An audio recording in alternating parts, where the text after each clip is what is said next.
The Democrats had a chance to vote to make life more affordable earlier this year in the Working Families Tax Cut, the big beautiful bill, and they blew it. The House version of the bill, you may remember, included cost-sharing reductions. We passed that out of the House, we sent it to the Senate, and what that would have done is would have lowered premiums for the average American family by over 12%. Democrats fought to strip that out of the bill. Every American watching today should remember that. The Democrats had a chance to actually lower your premium 6 months ago, but they refused because they wanted to keep health care as a political football. They do not want a solution. They want an issue. That's what this is about. They used the American taxpayers, they admitted themselves during the longest shutdown in U.S. history a few weeks back, as leverage in this cynical political game. So in the coming days, what you're going to see is the other party, the Republican Party, continuing to do the important work that we've already begun to actually lower the cost of health care and reduce fraud, and we hope Democrats will join us in those efforts. There are two parties in this town.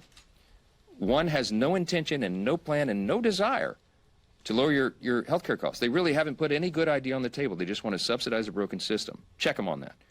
The Republican Party, on the other hand, is already demonstrating that we know how to do this. We're not just talking about it, we've done it.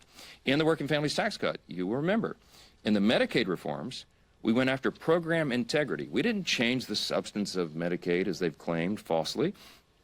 We went to program integrity. Why? Because we owed that to the American taxpayers. We got ineligible recipients off of Medicaid, and we cut out the fraud, waste, and abuse. And the CBO said they've calculated it saved $185 billion for American taxpayers, and it reduced premiums. We reformed it to strengthen Medicaid. Those same principles are going to guide us in the months, in the days and weeks and months forward. As Leader Scalise noted, we have some low-hanging fruit. We have some things that every Republican agrees to. Democrats won't. Remember, they don't actually want to fix this problem. But you're going to see a package come together that will be on the floor next week that will actually reduce premiums for 100% of Americans who are on health insurance, not just the 7%.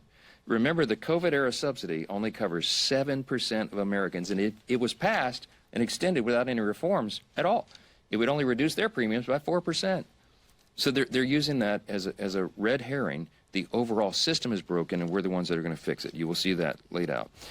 Thanks to the good work of Chairman Cole and all of our appropriators, we have our appropriations process that will be going forward as well. We're moving those through the regular order process, and that's the way it's supposed to work. So you'll see many of those going through the process, and we think we can get it all wrapped up by the end of that deadline on January 30th. And you'll see that process continue over the days and weeks ahead as well. I would say this again. This Congress has been the most productive and successful in the modern era, and I think I think you can make an argument, one of the top 5 of all time. You've heard me say that. Look at the evidence and the facts. Don't listen to the talking points. This team has delivered with small margins what the American people asked us to do and what we promised we would do. And that work has just begun. It will continue in earnest all the way through the end of this year as we sprint through the end of this calendar year and we start the new session in January. We never take our foot off the gas.